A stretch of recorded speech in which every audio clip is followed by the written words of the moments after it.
السلام علیکم ورحمۃ اللہ وبرکاتہ۔ الحمدللہ نحمده ونستعینه من يهده الله فلا مضل له ومن يضلل فلا هادي له واشهد ان لا اله الا الله وحده لا شريك له وان محمدا عبده ورسوله اما بعد فاعوذ بالله السميع العليم من الشيطان الرجيم بسم اللہ الرحمن الرحیم۔ قال اللہ تعالی ومن يشرك باللہ فكأنما خر من السماء فتخطفه الطير او تهوي به الريح في مكان سحيق۔ دروس العقیدہ والایمان کا ہماری 13واں سبق ہے، یہ 13ویں نشست ہے، اور پچھلی 2-3 نشستوں سے ہم نے جب ایمان باللہ کو اس سے پہلے بیان کر رہے ہیں، جو کہ پہلا جز ہے، پہلا رکن ہے ایمانیات کا، تو اس کے بعد فوراً اس چیز کا تقاضا تھا کہ اس کی جو ضد ہے، یعنی ایمان کی جو ضد ہے یا ایمان کے جو منافی امور ہیں ان کا بیان سامنے آ جائیں، تاکہ ایمان کی اہمیت اور عقیدے کا صحیح اختیار کرنا اور عقیدے کی اہمیت ہمارے سامنے واضح ہو جائے۔ تو پھر اسی لیے ہم نے پچھلی 2 نشستوں سے شرک کا بیان جو ہے وہ ہمارے اسباق میں آ رہا ہے، کیونکہ ایک وسیع موضوع ہے شرک کا، تو اس کے تحت ہم نے اس سے پہلے شرک کے معنی کیا ہوتے ہیں لغوی لحاظ سے، اصطلاحی لحاظ سے اس کو بیان کیا ہے۔ تو کیوں شرک اتنی بھیانک چیز ہے، کیوں اتنا ہولناک ہے، اس کے لیے ہم نے قرآن و حدیث سے دیکھا کہ اس کی ہولناکی، اس کی تباہی، اس کی تفصیل کو ہم نے پڑھا ہے۔ اس کے بعد شرک کی طرف لے جانے والے ذرائع، کن ذرائع سے شرک ہو جایا کرتا ہے انسانوں کے اندر، چاہے وہ آسمانی کتاب کے کسی دین کے ماننے والے ہوں یا نہ ماننے والے ہوں۔ تو ہر 2 انداز سے ہم نے اس کو دیکھا تھا کہ کون سے ذرائع ہیں، کون سے اسباب ہیں جن کے ذریعے سے شرک جو ہے وہ در آتا ہے۔ اور پھر ہم نے شرک کا انجام پڑھا کہ اس کا کیا آخرت میں انجام ہونے والا ہے، بلکہ نہ صرف آخرت میں بلکہ ہم نے دنیاوی لحاظ سے بھی دیکھا تھا کہ شرک کا کیا انجام ہوتا ہے۔ اور اس کے بعد آخر میں جو ہے وہ شرک کی اقسام ہم پچھلی نشست سے پڑھتے آ رہے ہیں، اسی کا آج تسلسل ہے، اور انشاءاللہ اللہ سے امید ہے کہ آج ہم اس ٹاپک کو، اس موضوع کو انشاءاللہ مکمل پڑھ لیں گے۔ ہم نے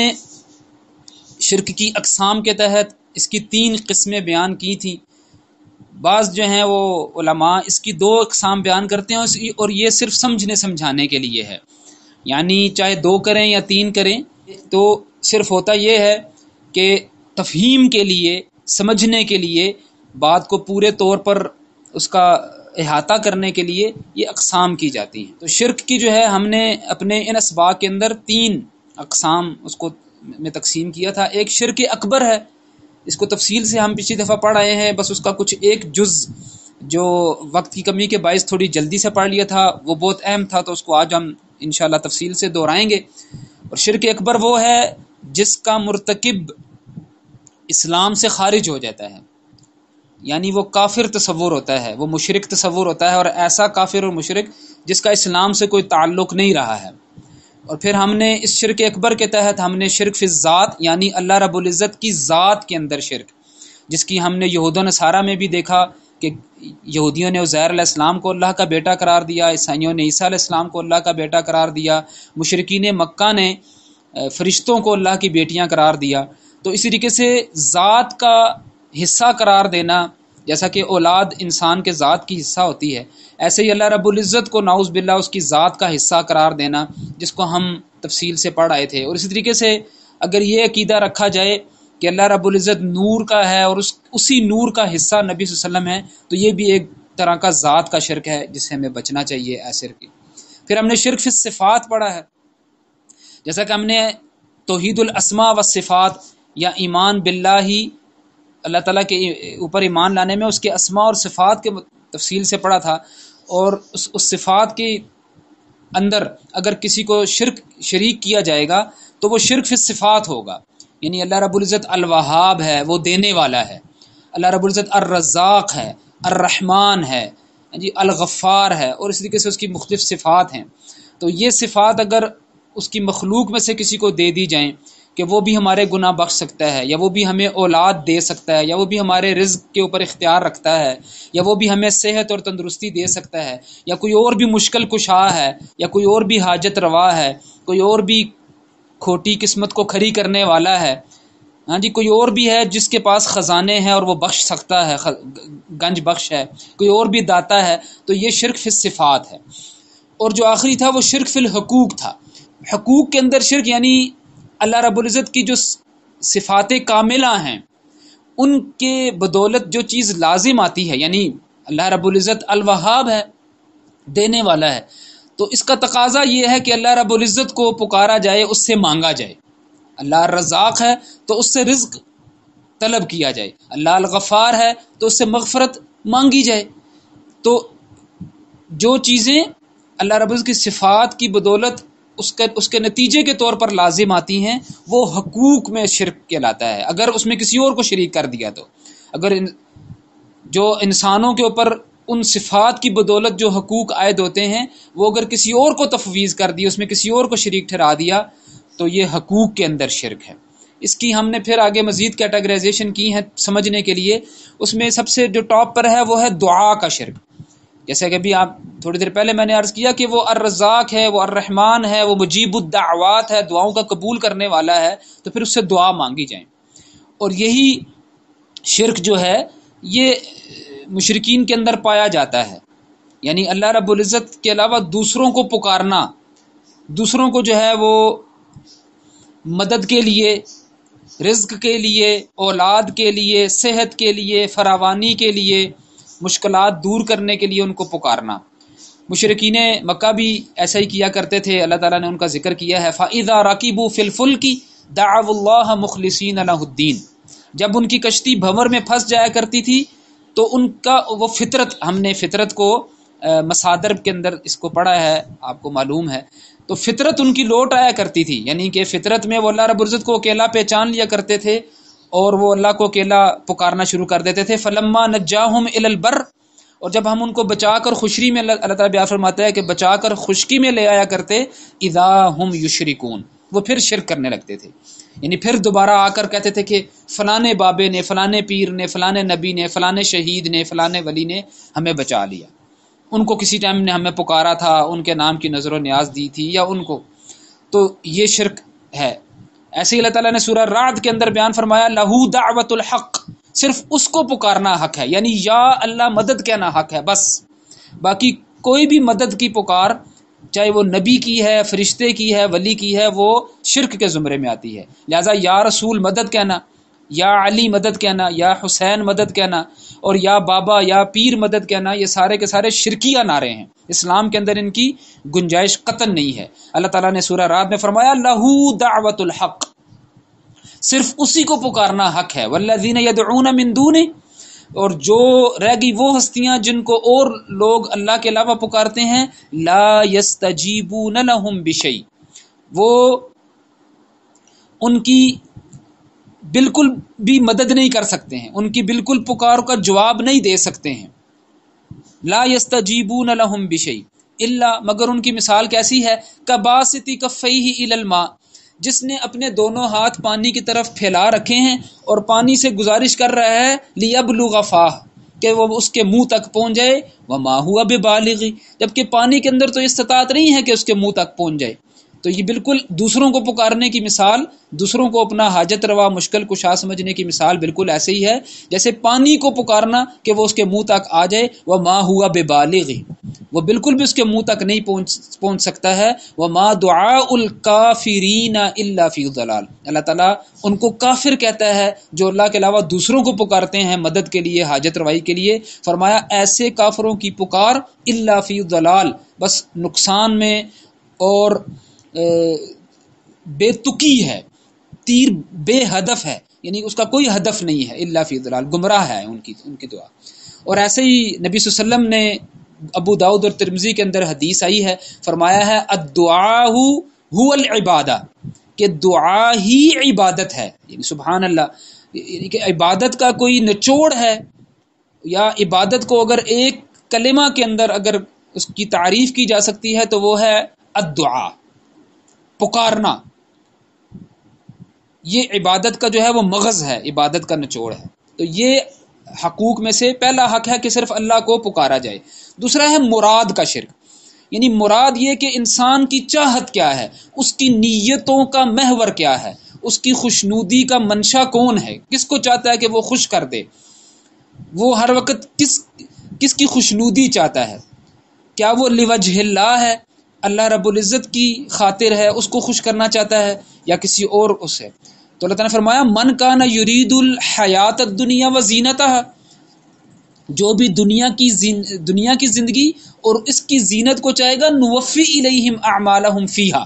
وہم فیہا لا یبخسون، ہم ان کو پورے ان کے اعمال کا بدلہ یہی دے دیں گے دنیا میں، اور اس میں کمی نہیں کریں گے۔ اولئک الذین، لیکن یہ ایسے لوگ ہیں، لیس لہم فی الآخرۃ الا النار، اگر انہوں نے آخرت کو پیش نظر رکھتے ہوئے اعمال نہیں کیے ہیں، اور یہ لازمن بات ہے، نیک اعمال کی بات ہو رہی ہے، عبادات کی بات ہو رہی ہے، اور اگر وہ عبادات نہیں بھی ہیں، اور عبادت کا ایک عام مفہوم کیا ہے کہ اللہ کی خوشنودی چاہتے ہوئے، اللہ کی رضا چاہتے ہوئے اس کے لیے اعمال بجا لانا، یہ عبادت کا ایک مفہوم ہے۔ تو اگر انہوں نے یہ نظریہ رکھتے ہوئے اعمال نہیں کیے ہیں، اولئک الذین لیس لہم فی الآخرہ، تو ان کے لیے آخرت میں کچھ نہیں ہے، الا النار، سوائے آگ کے، یعنی جہنم کی آگ ہے، وحبط ما صنعوا فیہا، اور جو انہوں نے کر رکھا ہوگا اعمال کے اندر سے وہ سب ضائع ہو جائیں گے، وباطل ما کانوا یعملون، اور جو انہوں نے عمل کیے ہوں گے وہ باطل ٹھہرا دیے جائیں گے۔ اس کے بعد ہے محبت کا شرک، یعنی محبت میں اللہ رب العزت سے کے بجائے دوسروں کی محبت کا بڑھ جانا، جیسے کہ اللہ تعالیٰ نے سورہ بقرہ میں ذکر کیا ہے، وَمِنَ النَّاسِ مَن يَتَّخِذُ مِن دُونِ اللَّهِ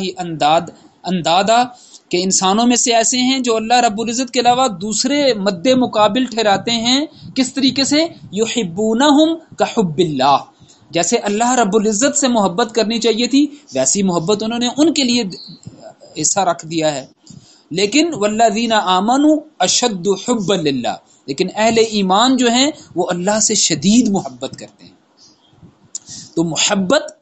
کا وہ درجہ جو اللہ رب العزت کے لیے ہونا چاہیے، وہ اگر مخلوق میں سے کسی کے لیے بھی ہوگا، کسی کے لیے بھی، یعنی اپنی بیوی کے لیے، اپنے بچوں کے لیے، اپنے والدین کے لیے، اپنے عزیز و اقارب کے لیے، اپنی تجارت کے لیے، اپنے گھر کے لیے، اپنی نوکری کے لیے، تو وہ شرک ہو جائے گا اگر وہ اس لیول کی محبت ہے جو اللہ کے لیے ہونی چاہیے، یعنی کہ اللہ کی محبت جو تقاضا کرتی ہے، جو حق رکھتی ہے انسان سے، جو مطالبہ کرتی ہے، وہ مطالبات وہ دوسروں کے لیے پورے کر رہا ہے، تو یہ اس کی حقوق میں شرک ہے، جو محبت کا شرک ہے۔ نبی صلی اللہ علیہ وسلم نے صحیح بخاری کے اندر حدیث آئی فرمایا ہے کہ جس کے اندر 3 چیزیں جمع ہو گئیں، وجد حلاوت الایمان، اس نے ایمان کی حلاوت پا لی، ایمان کا ذائقہ چکھ لیا، ان یکون اللہ ورسولہ احب الیہ مما سواہما، اللہ اور اس کے رسول کی محبت ہر ایک سے بڑھ کر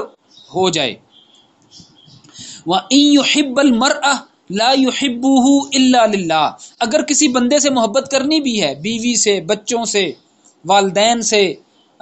تو صرف اس لیے کہ اللہ کی خاطر کرنی ہے، جیسا کہ ایک اور حدیث کا مفہوم ہے الحب للہ والبغض للہ، اور ایک جگہ پر فرمایا من احب للہ وابغض للہ، جس نے اللہ کے لیے محبت کی اور اللہ کے لیے ہی دشمنی کی، کسی کو برا جانا کیونکہ اللہ نے اس کو برا جانا ہے، اس کے اعمال ایسے ہیں، اس کے نظریات ایسے ہیں، کسی سے محبت کی اس لیے کہ اللہ اس سے محبت کرتا ہے، وہ اہل ایمان ہے، ومن اعطى للہ ومنع للہ، جس نے اللہ کی خاطر دیا اور اللہ ہی کی خاطر روک لیا، فقد استکمل الایمان، اس نے اپنے ایمان کو مکمل کر لیا۔ اور یہاں بھی یہی فرمایا وَأَن يَكْرَهَ، تیسری بات، أَن يَعُودَ فِي الْكُفْرِ كَمَا يَكْرَهُ أَن يُقْذَفَ فِي النَّارِ، اور دوبارہ کفر میں چلے جانے کو اسی طرح برا جانے جیسے آگ میں ڈالے جانے کو برا جانتا ہے۔ یہ صحیح بخاری کتاب الایمان کی حدیث ہے۔ تو یہ محبت کا شرک، اور آخر میں ہے اطاعت کا شرک، یہ وہ شرک ہے، اگرچہ اس سے پہلے والے شرک میں بھی کتاب کے حاملین، شریعت کے ماننے والے مبتلا ہو جایا کرتے ہیں، لیکن یہ جو اطاعت کا شرک ہے، یہ اکثر جو دین کے اوپر چلنے والے لوگ اپنے ہوتے ہیں، وہ اس میں مبتلا ہو جاتے ہیں، کیونکہ وہ اس کا مفہوم صحیح نہیں جان رہے ہوتے ہیں اور اس کی حدود کو صحیح انہوں نے نہیں سمجھ رکھا ہوتا ہے، تو اس وجہ سے وہ اطاعت کے شرک میں مبتلا ہو جاتے ہیں۔ سورہ توبہ کے اندر اللہ تعالیٰ نے بیان فرمایا ہے یہود و نصارہ کے بارے میں کہ انہوں نے اپنے احبار، اپنے مولویوں اور اپنے پیروں کو ارباب من دون اللہ، اللہ کے علاوہ رب بنا لیا ہے، والمسیح ابن مریم، اور عیسیٰ ابن مریم کو بھی۔ عیسیٰ ابن مریم کا رب بنانا تو سمجھ آتا ہے، ان کو پکارا کرتے تھے، ان کو اللہ کا بیٹا نعوذ باللہ کہا کرتے تھے۔ تو یہ علماء اور مشائخ کو رب بنانا کیا تھا؟ عدی بن حاتم جو اس سے پہلے اہل کتاب میں سے تھے، عیسائی تھے، جب مسلم ہو گئے تو انہوں نے فرمایا، نبی صلی اللہ علیہ وسلم سے آ کر عرض کی کہ اللہ کے نبی صلی اللہ علیہ وسلم، یہ ترمذی کے اندر حدیث ہے اور مسند احمد کے اندر حدیث ہے کہ ان سے آ کر عرض کی کہ اللہ کے نبی صلی اللہ علیہ وسلم، ہم نے کبھی ان کو نہیں پکارا، کبھی ان کے لیے سجدے نہیں کیے، کبھی ان کے نام کی نظر و نیاز نہیں کی۔ تو یہ اللہ رب العزت جو فرماتا ہے اتخذوا احبارهم ورهبانهم اربابا من دون اللہ، تو اس کا کیا مطلب ہے؟ تو نبی صلی اللہ علیہ وسلم ان سے فرماتے ہیں کہ الیسا یحرمون ما احل اللہ، جس چیز کو اللہ نے حلال ٹھہرا دیا تھا، تو اگر وہ اس کو تمہارے علماء حرام کر دیں، فتحرمونہ، تو کیا تم ان کو حرام نہیں مان لیتے تھے؟ ویحلون ما حرم اللہ، اور جو اللہ نے حرام ٹھہرا دیا تھا وہ اس کو حلال بنا کر پیش کرتے تھے، فتحلونہ، تو کیا تم اس کو حلال نہیں بنا لیتے تھے؟ یحلون ما حرم اللہ، کیا تم اس کو حلال نہیں بنا لیتے تھے جس کو وہ حلال بنا کر پیش کریں، جس کو اللہ نے حرام کر دیا تھا؟ فقلت بلا، عدی بن حاتم رضی اللہ عنہ کہتے ہیں کہ بالکل ایسے ہی ہے۔ قال فتلک عبادتہم، نبی صلی اللہ علیہ وسلم نے فرمایا یہی تو ان کی عبادت کرنی تھی، یعنی اطاعت، اندھی اطاعت، اندھی تقلید، جیسے انہوں نے کہہ دیا، دیکھا نہیں کہ اللہ رب العزت نے اس کے اوپر کیا حکم دیا ہے، وقت کے نبی نے اس کے اوپر کیا حکم دیا ہے۔ سب سے پہلی وہ جماعت جس نے اس نبی صلی اللہ علیہ وسلم کی یا اس وقت کے نبی کی آنکھوں کے سامنے اللہ کے اس کے احکامات کے اوپر عمل کر کے دکھایا، انہوں نے اس کو کیسے لیا تھا؟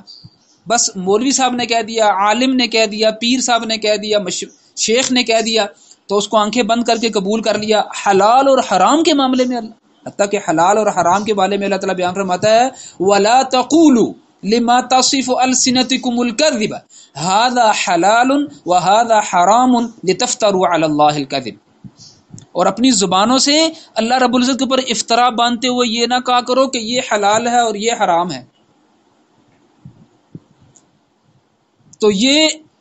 سورہ توبہ کی آیت میں فرمایا وَمَا أُمِرُوا إِلَّا لِيَعْبُدُوا إِلَٰهًا وَاحِدًا، یاد رکھیں اطاعت جو ہے وہ عبادت کے اندر شامل ہے،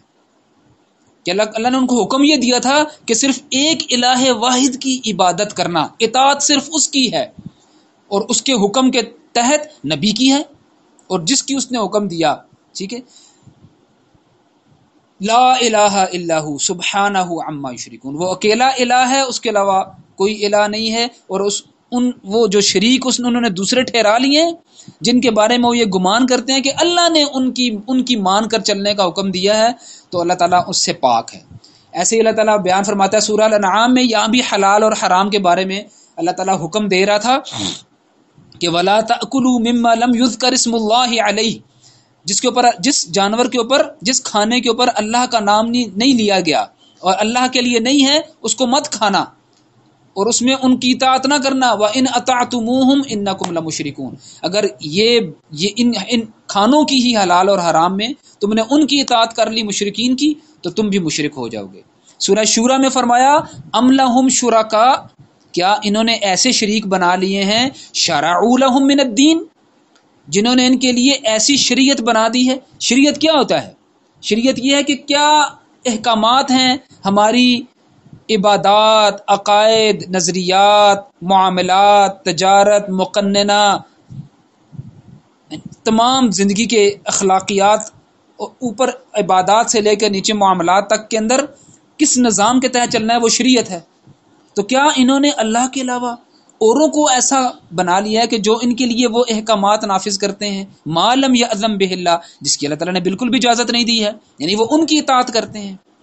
ایسا ہے کہ اللہ تعالیٰ نے بیان فرمایا کیا تم نے ان کو دیکھا ہے جو یہ دعویٰ کرتے ہیں، جو یہ اپنے تئیں دعویٰ کرتے ہیں کہ انہم آمنوا بما انزل الیک،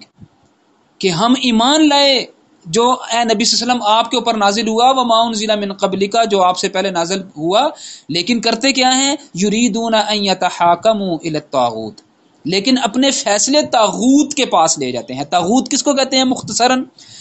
کفر کا سب سے ٹاپ کا درجہ، یعنی کافر تو وہ ہو گیا نا جس نے اللہ کی مان کر نہیں چلا، اللہ کی عبادت میں کسی کو شریک کر دیا، اللہ کے حکموں سے انکار کر دیا، لیکن اس کی اپنی ذات تک۔ لیکن جو آگے بڑھ کر لوگوں کو بھی اس کے اوپر قائل کرے کہ تم نے بھی نہیں ماننا، اور صرف یہیں نہ رکے بلکہ ان کو اللہ کے احکامات سے روک کر اپنے احکامات نافذ کر کے اس کے اوپر ان کی پیروی کروائے، اپنے احکامات کی اطاعت کروائے، وہ طاغوت کے درجے پر آ جاتا ہے۔ لوگوں سے اپنی اطاعت، اپنی بندگی، اپنی خوشنودی چاہے تو اس کو طاغوت کہتے ہیں۔ تو وہ کیا کرتے تھے کہ دعویٰ نبی صلی اللہ علیہ وسلم کے اوپر جو نازل قرآن ہوا ہے اس کے اوپر اور اس سے پہلی کتابوں کے اوپر ایمان لانے کا کرتے تھے، لیکن اپنے فیصلے اطاعت کے لیے طاغوت کے پاس جاتے تھے، طاغوت کے پاس جاتے تھے۔ وقد امروا، جبکہ حکم یہ دیا گیا تھا ان یکفروا بہ، اس کا کفر کیا جائے، اس طاغوت کا کفر کرنا، یہ لا الہ کا مطلب ہے۔ جیسا کہ سورہ بقرہ میں فرمایا فَمَن يَكْفُرْ بِالطَّاغُوتِ وَيُؤْمِن بِاللَّهِ، جس نے طاغوت کا کفر کیا اور اللہ پر ایمان لے کر آیا تو اس نے صحیح ایمان، فقد استمسک بالعروۃ الوثقی۔ تو یہ یہاں تک تھا شرک اکبر کا بیان، کیونکہ یہ حقوق کے اندر شرک یہ بہت اہم تھا، اس لیے ہم نے اس کو تفصیل سے بیان کیا ہے۔ شرک اصغر وہ ہے جو شرک اکبر کی طرف لے جاتا ہے بندے کو۔ شرک اصغر وہ والا شرک ہے، شریعت نے ان چیزوں کے اوپر شرک اصغر کا اطلاق کیا ہے کہ وہ اگر آگے بڑھ کر، یعنی کہ جس لیول کو بھی ہم آگے بیان کریں گے ادھر تک کیا تو وہ شرک اصغر ہے، لیکن اگر اس اعتقاد کے ساتھ اگر اسی کے اندر وہ نفع اور ضر اور اسی کو سب کچھ سمجھتے ہوئے اگر اس کو بجا لایا تو وہ شرک اکبر تک لے جاتا ہے، وہ شرک اکبر ہو جائے گا۔ لیکن شرک اصغر کی حد تک اگر وہ رہے گا تو یہ وہ شرک ہے جو بندے کو دائرہ اسلام سے خارج نہیں کرتا۔ یہ بھی اقوال کے اندر بھی ہو سکتا ہے، یعنی بندے کی باتوں کے اندر بھی ہو سکتا ہے، اور یہ کاموں کے اندر بھی ہو سکتا ہے، رویوں کے اندر بھی ہو سکتا ہے، افعال کے اندر بھی ہو سکتا ہے۔ لیکن یہ اتنے گھناؤنے گناہ ہیں، یعنی کبیرہ گناہوں میں سے سب سے ٹاپ کے اوپر یہ ہوتے ہیں، کبیرہ گناہوں میں سے اوپر، اسی لیے اللہ تعالیٰ نے ان کے اوپر شرک کا اطلاق کیا ہے، شرک کا اطلاق کیا ہے۔ اور انشاءاللہ اگلے نشستوں میں جب ہم کفر کا معنی پڑھیں گے تو کفر اصغر بھی آپ کے سامنے آئے گا۔ تو کفر اصغر میں بھی وہ چیزیں ہیں جو کبیرہ گناہوں میں شامل ہوتی ہیں، تو شریعت نے اس کی شناعت کو بیان کرنے کے لیے اس کو کفر کا جو ہے وہ اس کے لیے کلمہ استعمال کیا ہے، ٹھیک ہے جی۔ اور ایسا بھی ہوتا ہے کہ بعض اوقات شرک اصغر اور شرک خفی کا اطلاق ایک ہی چیز کے اوپر ہوتا ہے۔ نبی صلی اللہ علیہ وسلم نے ریا کے اوپر ان دونوں چیزوں کا اطلاق کیا ہے۔ ہم نے مسند احمد سے حدیث نقل کی ہے کہ نبی صلی اللہ علیہ وسلم فرماتے ہیں کہ ان اخوف ما اخاف علیکم الشرک الاصغر، میں سب سے زیادہ جو تمہارے بارے میں ڈرتا ہوں جس چیز سے وہ ہے الشرک الاصغر۔ تو پوچھا گیا وما شرک اصغر یا رسول اللہ؟ قال الریا، نبی صلی اللہ علیہ وسلم فرمایا کہ وہ ریا ہے۔ تو اللہ رب العزت قیامت کے دن فرمایا گا اذا جزی الناس باعمالہم، جب لوگوں کو ان کے اعمال کی جزا دی جائے گی، اذهبوا الى الذین کنتم تراؤون فی الدنیا، جن لوگوں کو دکھانے کے لیے تم اعمال بجا لاتے تھے آج جاؤ ان کی طرف جاؤ۔ فانظروا هل تجدون عندهم جزاء، دیکھو آج تمہیں وہ بدلہ دینے کے اہلیت رکھتے ہیں، لائق ہیں، تو جاؤ ان سے جا کر بدلہ لو، ان کے لیے کیا تھا، ریا تھا، تو لہٰذا جا کر ان سے بدلہ دو، میں تمہارے اعمال سے بری ہوں۔ نبی صلی اللہ علیہ وسلم نے ریا، دکھاوا، لوگوں کو دکھاوے کے لیے جو اعمال کی جاتے ہیں اس کے اوپر شرک اصغر کا اطلاق کیا ہے۔ اور آنے والی جو حدیث سنن ابن ماجہ سے ہے کتاب الزہد سے، وہاں پر اسی ریا کے لیے نبی صلی اللہ علیہ وسلم نے شرک خفی کا کلمہ استعمال کیا ہے، فرمایا کہ میں تمہارے اوپر سب سے زیادہ جو چیز جس بارے میں ڈرتا ہوں، اور وہ مسیح دجال جو آنے والا ہے، جو بہت بڑا فتنہ ہوگا، اس سے بھی زیادہ ڈرتا ہوں، وہ ہے، وہ نہ بتاؤں تمہیں؟ تو قلنا بلا، صحابہ رضی اللہ عنہم نے کہا کہ بالکل بتائیے۔ تو فرمایا الشرک الخفی، وہ جو چھپا ہوا شرک ہے۔ کیسا کہ ان یقوم الرجل یصلی، ایک بندہ نماز پڑھ رہا ہے، فیزین صلاتہ، اپنی نماز کو مزین کر رہا ہے، خوبصورت بنا رہا ہے، لما یرا من نظر رجل، کہ جب وہ دیکھے کہ لوگ مجھے دیکھ رہے ہیں۔ استغفر اللہ، اللہ تعالی ہمیں ایسے چیزوں سے بچا کر رکھے۔ کوئی بھی عمل، یہ تو صرف ایک مثال دے دی ہے نا نماز کی، ورنہ کوئی بھی عمل، کوئی ایک اچھا قرأت، جیسے آگے ہم انشاءاللہ شرک خفی کے بارے میں باب میں اس کو تفصیل سے بیان کریں گے، کہ کوئی تلاوت کر رہا ہے، لوگ کہتے ہیں جی بہت اچھی تلاوت کر، وہ اور مزین کرے کہ لوگ خوش ہوں، نہیں، لوگوں کی خوشنودی نہ چاہتا ہو، اللہ کی خوشنودی چاہتا ہو، نماز پڑھ رہا ہے، خرچ کر رہا ہے، تعلیم دے رہا ہے، اچھی تعلیم کہ لوگ اس سے خوش ہوں گے، نہیں، اچھی تعلیم اچھے انداز اپنا کر اس لیے دے کہ اللہ رب العزت اس سے خوش ہو جائے گا، خرچ اس لیے کرے اچھے طریقے سے، جہاں پر خرچ کرنا چاہیے وہاں کرے، ضرورت مندوں کے اوپر کرے، اس لیے کہ یہ نہیں کہ لوگ واہ واہ کریں، بلکہ اس لیے کہ اللہ رب العزت خوش ہو جائے، صحیح جگہ پر خرچ کرنے سے، بہادری دکھانی ہے، جوامردی دکھانی ہے، صرف اس لیے کہ اللہ رب العزت خوش ہو جائے۔ اگر لوگوں کو دکھاوا ہوگا تو وہ شرک کے زمرے میں آ جائے گا، چھپا ہوا شرک۔ تو شرک خفی، اگرچہ اس کے اوپر شرک اصغر کا بھی اطلاق ہوا ہے، لیکن یہی شرک اصغر اور شرک خفی اگر اس اعتقاد سے کیا جائے گا کہ وہ شخصیت ہی فی ذات ہی مطلوب ہوگی، تو وہ شرک اکبر تک بھی لے جاتا ہے۔ اب ہم شرک اصغر کی تفصیل سے پڑھتے ہیں کہ بصورت اقوال، بندوں کے باتوں کے اندر شرک اصغر کب ہو جاتا ہے۔ پہلا ہے غیر اللہ کی قسم کھانا، غیر اللہ کی قسم کھانا۔ ابن عمر رضی اللہ عنہ سے فرماتے ہیں کہ میں نے ایک شخص کو دیکھا، وہ کہہ رہا تھا لا والکعبۃ، کعبہ کی قسم۔ تو ابن عمر رضی اللہ عنہ سے کہا لا یحلف بغیر اللہ، اللہ تعالیٰ کے علاوہ کسی اور کی قسم نہ اٹھا، کہ میں نے نبی صلی اللہ علیہ وسلم کو یہ فرماتے ہوئے سنا ہے من حلف بغیر اللہ فقد کفر او اشرک، جس نے اللہ کے علاوہ کسی اور کی قسم اٹھائی تو اس نے کفر کیا اور شرک کیا۔ تو یہ صرف کلمات تک ہیں، یہ صرف یاد رکھیں کہ یہ جو شرک اصغر اس وقت ہوگا جب یہ صرف اس نے کلمات غیر اللہ کے لیے کے استعمال کی، اپنے باپ کی، اپنے بچے کی، اپنی بیوی کی، یا اپنے کسی اور کی۔ لیکن اگر اس اعتقاد سے کہ وہ اللہ کے برابر ہے، یا اس لیے کہ اس کو اللہ سے زیادہ محبوب ہے، تو یہ شرک اکبر ہو جائے گا۔ یعنی کہ اگر اس اعتقاد سے کہ محبت وہ اللہ سے ہی کرتا ہے، ویسی محبت وہ کسی سے نہیں کرتا ہے، لیکن اس نے کلمات ایسے استعمال کر لیے جس میں اس نے کسی اور کی قسم اٹھا لی، تو وہ شرک اصغر ہے۔ لیکن اگر اس نے محبت کا درجہ بھی اس کو وہی دے دیا جو اللہ کو دینا چاہیے تھا، یہ ایک مثال دے رہا ہوں، تو وہ شرک اکبر ہو جائے گا۔ اور یہی مثالیں آپ آگے میں بھی دیکھیں گے۔ دوسری چیز یہ کہنا کہ جو اللہ چاہے اور جو نبی چاہیں۔ نبی صلی اللہ علیہ وسلم ایک شخص کے پاس سے گزرے، وہ کہہ رہا تھا ما شاء اللہ و شئت، کہ جو اللہ چاہے اور جو آپ چاہیں اے رسول اللہ۔ تو نبی صلی اللہ علیہ وسلم فرمایا جعلتنی للہ عدلا، کیا تجھے مجھے اللہ رب العزت کے برابر کر دیا ہے؟ بل ما شاء اللہ وحدہ، بلکہ یہ کہے کہ جو اللہ چاہے بس اکیلا۔ یہ مسند احمد کے اندر روایت ہے۔ ایک روایت کے اندر یہ آیا ہے کہ یہ اتنا اجازت دی کہ تو کہے ما شاء اللہ ثم ما شاء محمد، یا ما شاء اللہ ثم شئت، یعنی ثم کے ساتھ ان کو الگ کر دے، یعنی واو معیت کی نہ لگائے بلکہ ثم کے ساتھ مفارقت پیدا کر دے، تو پھر تو اجازت دی ہے۔ بلکہ علماء نے کہا کہ بل ما شاء اللہ وحدہ، یہ زیادہ توحید کے اوپر مبنی کلمہ ہے، کہ صرف یہ کہا جائے کہ اللہ جو چاہے۔ ایسے ہی تیسری بات ہے کہ جو ظاہری واقعات رونما ہو رہے ہیں، تو ان کو صرف جو ظاہری اسباب ہیں ان کے اوپر ہی منحصر ٹھہرا دینا کہ یہ اس وجہ سے ہوا ہے، صرف اس وجہ سے ہوتا ہے۔ نبی صلی اللہ علیہ وسلم کی عموماً یہ سنت تھی، ان کی یہ روٹین تھی کہ وہ صبح فجر کی صلات جب ادا کر لیتے تھے تو اپنے صحابہ کی طرف رخ کرتے تھے اور ان سے پوچھتے تھے۔ تو وہ زید بن خالد الجہنی فرماتے ہیں کہ ہم حدیبیہ میں تھے، نبی صلی اللہ علیہ وسلم نے صبح کی نماز پڑھائی اور علی اثر السماء کانت من اللیلۃ، رات کو بارش برسی تھی، اس صبح میں ہمیں نماز پڑھائی۔ جب وہ پڑھا چکے اقبل علی الناس، لوگوں کی طرف رخ کیا تو فقال هل تدرون ماذا قال ربکم، کیا تم جانتے ہو کہ تمہارا رب کیا فرماتا ہے؟ قالوا، ہم نے عرض کی اللہ و رسولہ اعلم، اللہ اور اس کے رسول بہتر جانتے ہیں۔ قال اصبح من عبادی مؤمن،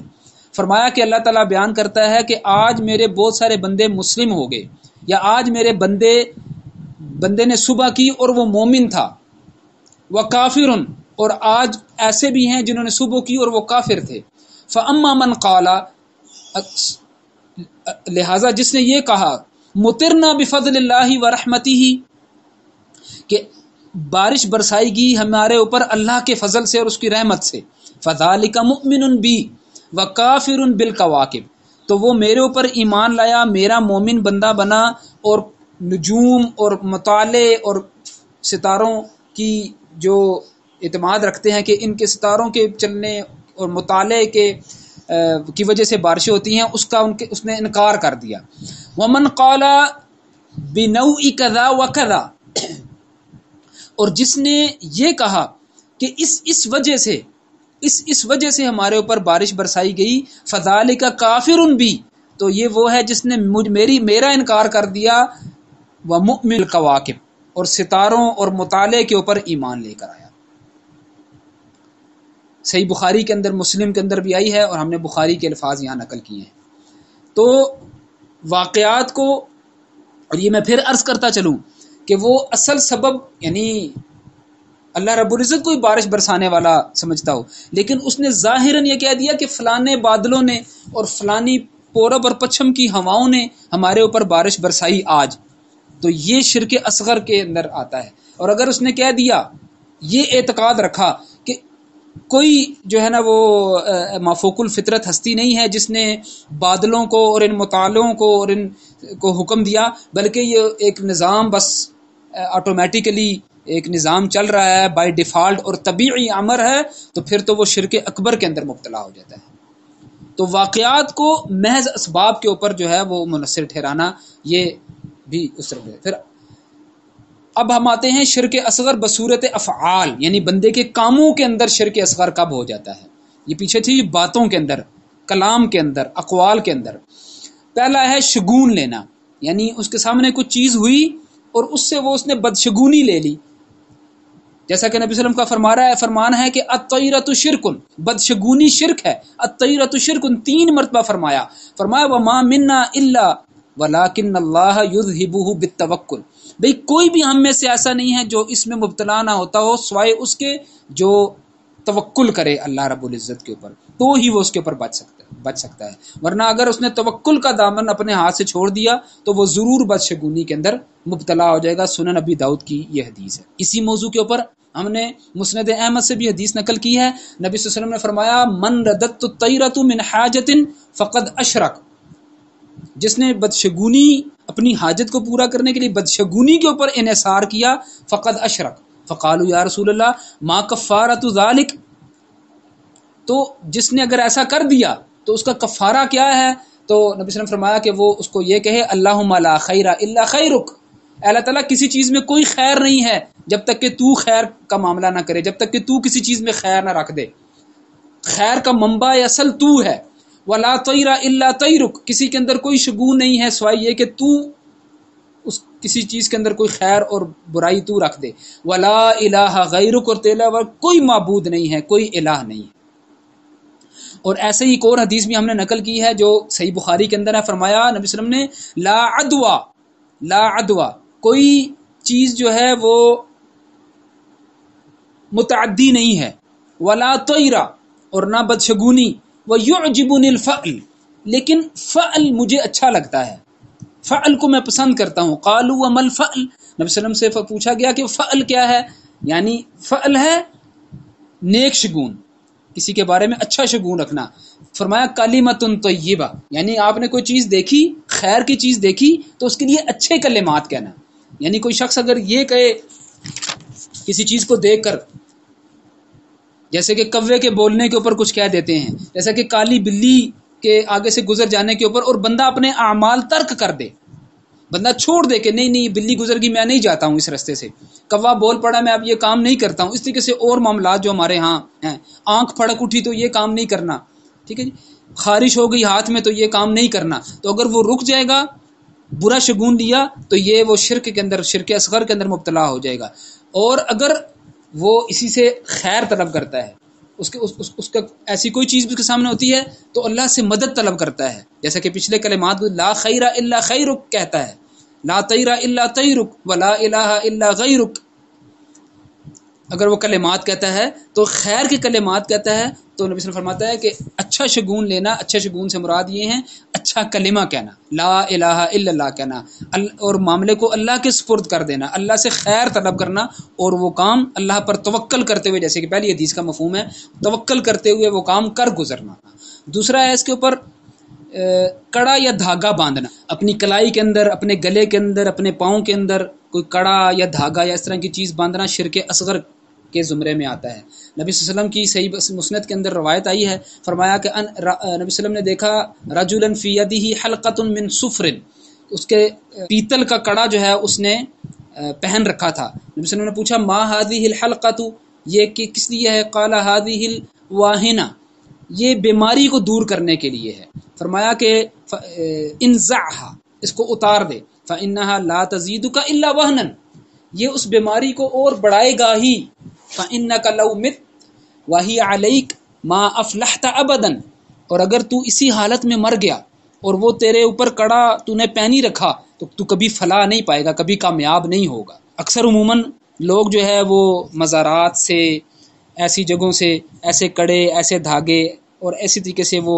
من کے اور اس طرح کی چیزیں جو ہے، یہ تعویذات کے علاوہ کی بات ہو رہی ہے، وہ پہن لیا کرتے ہیں۔ کوئی اپنے پاؤں میں پہنے ہوتا ہے، کسی نے ہاتھوں میں، کسی نے جو ہے وہ بازو پر باندھا ہے، کسی نے گلے میں پہنا ہے، عموماً بچوں کے باندھ دیا جاتا ہے، ڈال دیا جاتا ہے نظر بد وغیرہ کے لیے، یا اسی طریقے سے کسی اور چیز کی حفاظت کے لیے،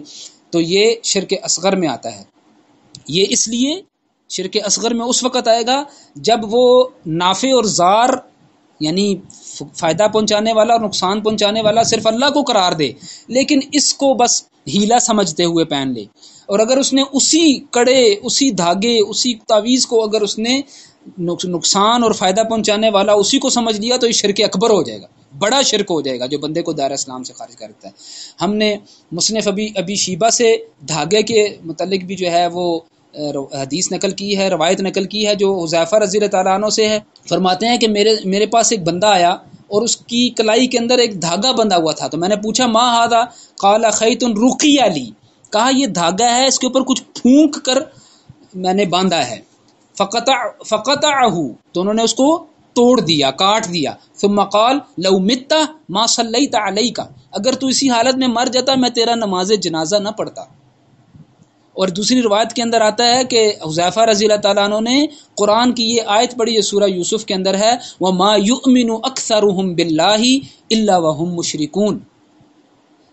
کہ انسانوں کی اکثریت اللہ کے اوپر ایمان لانے کے دعوے دار تو ہے لیکن ساتھ شرک بھی کرتی ہے، اور یہ انہوں نے اس کو شرک قرار دیا، یعنی کہ اس کے دھاگے باندھنے کو۔ تو میں پھر عرض کرتا چلوں کہ اگر وہ نافع اور ضار اللہ کو سمجھتے ہوئے صرف اس نے اس کو ہیلا سمجھتے ہوئے کیا تو شرک اصغر ہے، اگر اسی کو اس نے نفع اور نقصان کا کا پورا اختیار دے دیا، اس دھاگے، اس کڑے، اس چھلے کو، اس تعویذ کو، تو وہ شرک اکبر ہو جائے گا۔ اللہ تعالیٰ ہمیں اس سے بچا کے رکھے۔ ایسے تعویذ لٹکانے کے بارے میں بھی ہے اور شرکیہ دم کے بارے میں بھی ہے۔ مسند احمد کے اندر حدیث ہے، فرمایا عبداللہ بن مسعود فرماتے ہیں کہ میں نے نبی صلی اللہ علیہ وسلم کو فرماتے ہوئے سنا ہے، ان الرقا، یہ جو دم ہیں جس کے اندر شرکیہ کلمات ہوتے ہیں، والتمائم، اور یہ جو تمیمہ یعنی تعویذ ہے، والطولۃ، اور یہ جو محبت پیدا کرنے کے لیے تعویذیں بنائی جاتی ہیں، شرکن، یہ سب شرک ہیں، یہ سب شرک ہیں۔ اور انہی کاموں کے لیے عموماً جو ہے وہ یہ تعویذ وغیرہ کیا جاتا ہے، کسی کو محبت نہیں پیدا ہو رہی تو اس کے اندر محبت پیدا کرنے کے لیے اور اس طرح کی فلان کے کام کے لیے۔ چوتھی بات جو اعمال کے اندر ہے جو شرک اصغر کی طرف لے جاتی ہے، وہ یہ ہے کہ کاہن اور نجومی کے پاس حالات معلوم کرنے کے لیے جانا مستقبل کے،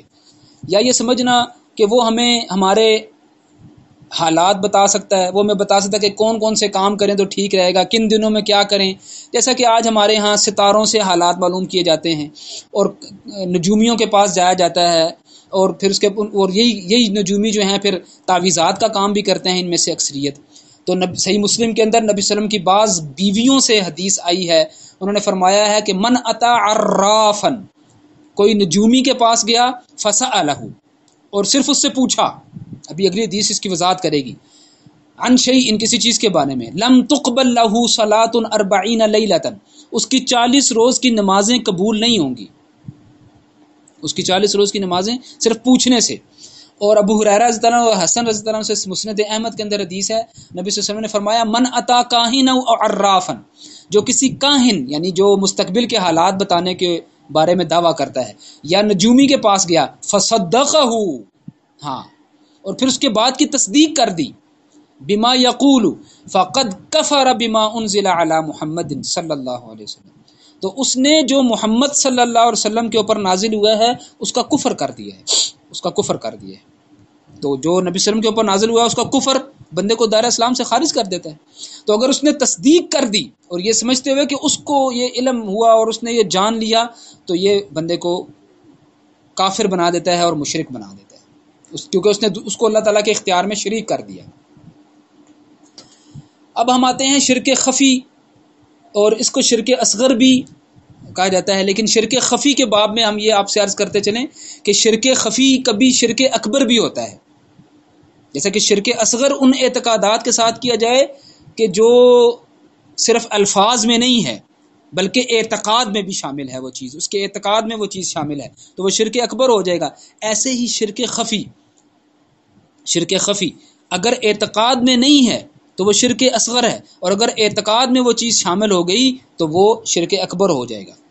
جیسا کہ صحیح مسلم کے اندر یہ طویل حدیث ہے ابو ہریرہ رضی اللہ عنہ سے کہ 3 طرح کے لوگوں کا سب سے پہلے حساب ہوگا۔ میں عربی کی متن نہیں پڑھتا ہوں، وہ آپ کے سامنے ہے۔ سب سے پہلے ایک شہید کو لایا جائے گا اور اسے پوچھا جائے گا بتاؤ اللہ تعالیٰ نے تمہیں بڑا کچھ دیا تھا، نعمتوں سے نوازا سے، تم نے کیا کیا؟ انہوں نے کہا میں نے اس کے اوپر اس کو صحیح معنوں میں استعمال کیا، اللہ تعالیٰ کے راستے میں قتال کی، اس نعمت جو جسم کی نعمت، جو جوانی اور جو بہادری مجھے دی گئی تھی۔ تو اللہ تعالیٰ بیان فرمائے گا کذبتا، تو نے جھوٹ بولا، بلکہ تو نے اس لیے قتال کیا تاکہ لوگ تجھے بہادر کریں، تو تجھے کہا جا چکا، تو اس کو منہ کے بل گھسیٹ کے جہنم میں ڈال دیا جائے گا، اعاذنا اللہ من۔ اور ایک وہ شخص دوسرا جس کو اللہ تعالیٰ نے علم دیا، قرآن پڑھتا تھا، اور اللہ تعالیٰ نے اس کو جو نعمتیں دی تھی وہ اس کو پہچان گیا تھا، تو اللہ تعالیٰ اس کے پوچھے گا کہ تم نے اس کے اوپر کیا کیا؟ تو وہ اس کے بار کہے گا جی میں نے اس نعمت کو دوسروں کو سکھایا، اور میں نے قرآن کی تلاوت کی، اور جو اس کے اوپر اس کے اندر تھا میں اس کے اوپر عمل کر کے دکھایا۔ اللہ تعالیٰ بیان فرمائے گا کذبتا، تو نے جھوٹ بھی بولا، بلکہ تو نے یہ اس لیے کیا تاکہ لوگ تجھے عالم کہیں، قاری کہیں، قرآن کا بہترین قرات کرنے والا کہیں۔ اللہم لا تجعلنا منہم، اللہ تعالیٰ ہمیں ایسوں سے بچا کے رکھے، ایسے رویے سے بچا کے رکھے۔ تو تجھے کہا جا چکا، اور اس کو منہ کے بل گھسیٹ کر جہنم میں ڈال دیا جائے گا۔ اور تیسرا وہ شخص جس کو اللہ تعالیٰ نے بہت مال عطا کیا تھا اور اس کو نعمتوں سے نواز کر رکھا ہوا تھا مال کی، تو اس سے پوچھا جائے گا تو نے کیا کیا؟ تو وہ کہے گا کہ میں نے کوئی ایسی جگہ نہیں تھی جہاں پر تو نے خرچ کیے جانے کو محبوب رکھا تھا، تو پسند کرتا تھا کہ یہاں یہاں یہاں یہاں خرچ کیا جائے، میں نے وہاں خرچ کیا۔ تو اللہ تعالیٰ بیان فرمائے گا تو نے جھوٹ بولا، بلکہ تو نے یہ اس لیے کیا کہ لوگ تجھے کہیں کہ بہت سخی تھا، بہت جواد تھا، تو وہ کہا جا چکا، اس کو منہ کے بل گھسیٹ کر جہنم میں ڈال دیا جائے گا۔ تو سخی، عالم اور شہید، ان سب کا حساب سب سے پہلے ہوگا، جنہوں نے لوگوں کو دکھانے کے لیے، اللہ کی رضا کے لیے نہیں، یعنی ان کی نیت خالص نہیں تھی۔ تو نیت کا خالص ہونا کتنا ضروری ہے، اور یہ وہ چیز ہے جو مخفی تھا، یعنی کہ بظاہر لوگوں نے یہی دیکھا کہ بڑا بہادر اور اللہ کی راہ میں شہید ہو گیا، بڑا علم والا اور بڑا عالم اور بڑا بہترین حافظ اور قاری ہے، اور بڑا، لوگ تو یہی سمجھتے رہے بڑا متقی اور پرہیزگار ہے، لوگ تو یہی بڑے سخت رہے بڑا سخی ہے، کوئی جگہ نہیں ہے جہاں وہ خرچ کرنے سے رکتا ہو، لیکن چھپا ہوا تھا، اس کی نیت چھپی ہوئی تھی، وہ جو قیامت کے دن ظاہر ہوگی۔ تو وہاں پر اللہ تعالیٰ جب اس کو ظاہر کرے گا اس چھپی ہوئی چیز کو، اور وہاں پر بتائے گا کہ تو نے میری خاطر نہیں لوگوں کی خاطر کیا تھا، لہٰذا جا، اور آج جہنم میں ڈال دیا جائے گا۔ تو اللہ تعالیٰ ہم ایسے انجام سے بچا کر رکھے۔ تو یہ بھی جو ہے وہ شرک، چھپا ہوا شرک، ٹھیک ہے جی، شرک خفی ہے۔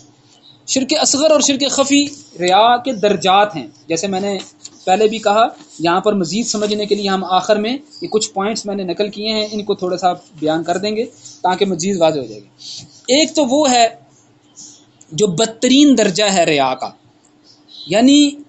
محض لوگوں کو دکھانے کے لیے کام کیا جائے، جیسا کہ ابھی پچھلی حدیث میں بھی ہے، یعنی کہ اللہ کی خوشنودی مطلوب ہی نہ ہو، لوگوں کو دکھانا، لوگوں کی خوشنودی، دنیا کا بندہ، جیسے نبی صلی اللہ علیہ وسلم نے فرمایا ہے نا کہ عبد الدینار، ہلاک عبد الدینار، دینار کا بندہ ہلاک ہو گیا، ہلاک عبد الدنیا، دنیا کا بندہ، عبد الدرہم، درہم کا بندہ اور دینار کا بندہ ہلاک، یعنی کہ دنیا ہی اس کا مطمع نظر ہے. جیسا کہ پیچھے بھی ہم نے کہا مراد کا شرک، وہ شرک اکبر کے اندر مراد کا شرک، اگر اس کی مراد اور اس کی خوشنودی اور اس کی نیت وہ صرف لوگوں کا دکھاوا ہے، اللہ تعالیٰ کے بھی بالکل کوئی حصہ نہیں ہے، تو یہ ریا کی بدترین شکل ہے. یہ ریا کی بدترین شکل ہے جو شرک اکبر ہے. دوسرا یہ کہ بندہ کوئی نیک عمل کر رہا تھا، دوران عمل جو ہے وہ اس کو، یعنی کہ پہلے اس کی نیت نہیں تھی کسی کو دکھایا جائے جی، لیکن دوران عمل جو ہے اس کے اندر ایسی کوئی چیز آ گئی تو وہ بھی باطل ہے. جیسا کہ صحیح مسلم کے اندر ایک حدیث ہے، حدیث قدسی ہے، نبی اللہ تعالیٰ کا بیان ہے، فرمایا ان اغنى الشرکاء عن الشرک، میں تمام اپنے شریکوں سے غنی ہوں. من عمل عملا اشرک معی فیہ غیری ترکتہ وشرکہ، تو جس نے ایسا عمل کیا جس میں میرے ساتھ دوسرے کو بھی شریک کر دیا تو میں اس کو چھوڑ دوں گا، اور جس کے ساتھ اس نے مجھے شریک کیا اس کو میں چھوڑ دوں گا. تو وہاں پر بھی یہ اس سے کم درجہ ہے، اور سب سے کم درجہ یہ ہے کہ نہ آدمی کا عمل یعنی کہ صرف خدا کے لیے ہو، اللہ رب العزت کے لیے ہو، اور دکھاوے کی نیت بالکل بھی شامل نہ ہو کہیں، بلکہ یعنی کہ ایسی کوئی سوچ جو ہے اس کے اندر آ جائے تو اس سے بھی اپنے آپ کو جھٹک دینا چاہیے. جیسا کہ علی رضی اللہ تعالیٰ عنہ کا بڑا مشہور واقعہ ہے کہ ایک جنگ کے دوران وہ ایک کافر جو مسلمانوں کو بہت شہید کر رہا تھا، بہت نقصان پہنچا رہا تھا، وہ ان کی تلوار کی زد میں آ گیا، اور اس نے آخر کار، یعنی کہ علی رضی اللہ عنہ ماشاءاللہ نیت میں، خلوص میں، للہیت میں سب سے بڑھ کر تھے، ولی اللہ تھے، کامل ولی تھے، ان کے اندر تو بالکل شائبہ بھی نہیں ہے کہ وہ ریا ہو، تو وہ للہیت کے لیے لڑ رہے تھے. وہ شخص ان کے تلوار کے نیچے آ گیا، جب وہ اس کو قتل کرنے لگے تو انہوں نے اس کے منہ کے اوپر تھوک دیا، اس مشرک نے علی رضی اللہ عنہ کے منہ کے اوپر تھوک دیا، تو انہوں نے اس کو چھوڑ دیا. یہ ہے نا بندگی کا، یعنی جس کو احسان کہتے ہیں، کامل درجہ. تو وہ جو، یعنی کہ ان کے شائبہ بھی نہیں آ سکتا تھا کسی دکھاوے کا، لیکن اس کے باوجود انہوں نے اس کو چھوڑ دیا، اس لیے کہ کہیں میرا نفس میرے اوپر غالب نہ آ جائے. تو یہ سب سے کم درجہ ہے، یعنی کہ یہ بالکل بھی شرک کے دائرے کے اندر نہیں آئے گا، لیکن یہ ایمان کا بلند ترین درجہ ہے کہ وہ اس سے بھی اپنے آپ کو دور رکھے. اب ہم کچھ یہ 4 پوائنٹس بیان کرتے ہیں جو کہ بڑی شرک اکبر کے زمرے میں آئے تھے، لیکن وہ کس کیٹیگری میں کیے جائیں کہ وہ شرک اصغر کے زمرے میں آ جاتے ہیں. یعنی اطاعت کا ہم نے بھی پیچھے ذکر کیا تھا کہ وہ صرف اللہ رب العزت کے لیے ہے، لیکن ایک بندہ اللہ تعالیٰ کے ہمیشہ شریعت کے مطابق ہی فیصلہ کرتا ہے، اور شریعت کو ہی وہ قانون تصور کرتا ہے، حاکم مانتا ہے، لیکن رشوت لے کر کوئی یعنی اس کو ورغلایا گیا، اس کو مجبور کر دیا گیا. مثال کے طور پر مجبوری تو چلیں ایک بہت بڑا عذر ہے، یعنی اس کو ورغلا کر اس کو جو ہے وہ رشوت دے کر اگر اس نے یعنی اللہ کے حکم کو ہی حاکم، اللہ کی شریعت کو، قرآن کو اور حدیث کو ہی اس نے حاکم اور سمجھا ہو، لیکن دنیاوی کسی مفاد کے ذریعے وجہ سے کوئی چیز اس کے اوپر غالب آ گئی اور اس نے وہ فیصلہ بدل دیا، اس کے مطابق نہ کیا، تو یہ جو اطاعت اس نے کی، یہ اطاعت شرک اصغر کے اندر آتی ہے. یعنی اگر اس نے غیر اللہ کے قانون کو اللہ کے قانون کے برابر بڑا سمجھ لیا، پھر تو بہت بڑا، برابر بھی سمجھ لیا، اس سے بہتر بھی سمجھ لیا، تو پھر جو ہے وہ تو شرک اکبر ہی ہے. لیکن اگر اللہ کے قانون کو ہی بڑا سمجھا،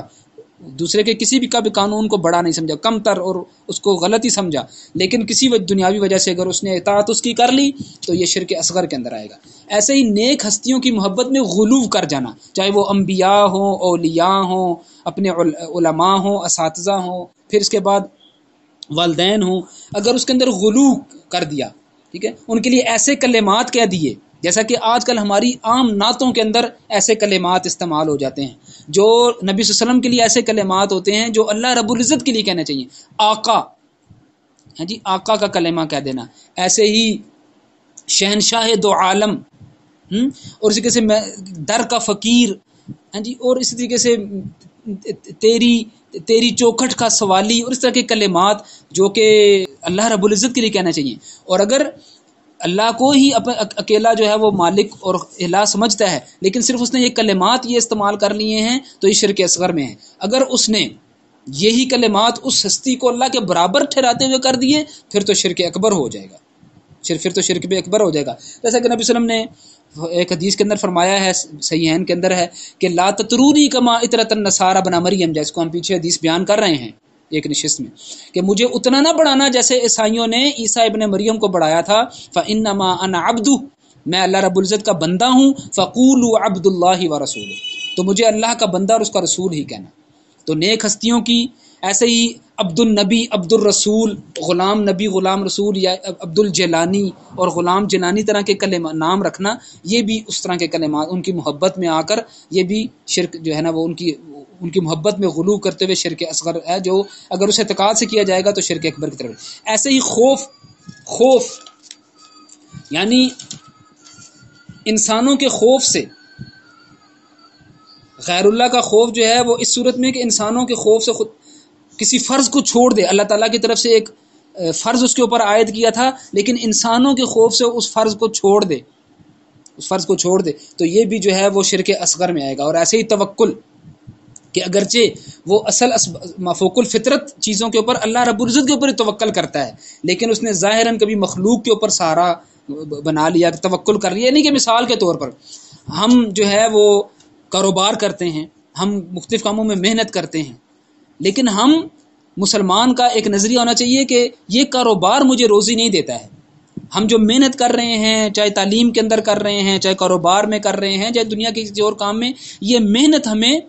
کامیاب نہیں کرے گی، یہ محنت ہمیں رزق نہیں دے گا، بلکہ اللہ رب العزت دے گا.